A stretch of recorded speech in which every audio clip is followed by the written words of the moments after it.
નમસ્કાર, હું છું પ્રિયા અને તમે જોઈ રહ્યા છો જનતા કી જાણકારી ન્યૂઝ। નજર કરીએ આજના સમાચાર ઉપર। કેપ્ટન ફાઉન્ડેશન દ્વારા આયોજિત મેગા રક્તદાન કેમ્પ યોજાયો। શાપર વેરાવળમાં આવેલ કેપ્ટન ફાઉન્ડેશન આજે રક્તદાન કેમ્પ રાખવામાં આવ્યો હતો। આ કેમ્પમાં આનંદી આશ્રમ મસતરામ બાપુ દ્વારા દીપ પ્રાગટ્ય કરી કેમ્પ ખુલ્લો મૂકવામાં આવ્યો હતો। આ કેમ્પમાં રાજકોટના ધારાસભ્ય રમેશભાઈ ટીલારા, રમેશભાઈ ખીચડિયા, અમુદભાઈ ગડિયા, શાપરના સરપંચ જયેશભાઈ કાકડિયા હાજર રહ્યા હતા। આ કેમ્પમાં 500થી વધુ બ્લડની બોટલો થઈ હતી। Kamlesh Vasani, Shapar Veraval. Mega blood donation કેમ્પનું આયોજન કર્યું હતું।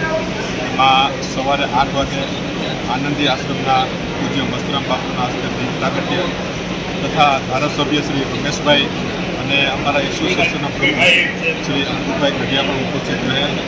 સવારથી અમે જે આયોજન કર્યું હતું એમાં અમને ખૂબ જ મોટો પ્રતિસાદ મળી રહ્યો છે કે અમારી ધારણા કરતાં પણ વધારે લોકો સહકાર આપી રહ્યા છે। એટલે લગભગ બ્લડ ડોનેશન કેમ્પ પૂરો થશે ત્યાં સુધીમાં અમને એવું લાગે છે કે 500થી વધારે બોટલનું રક્તદાન થશે।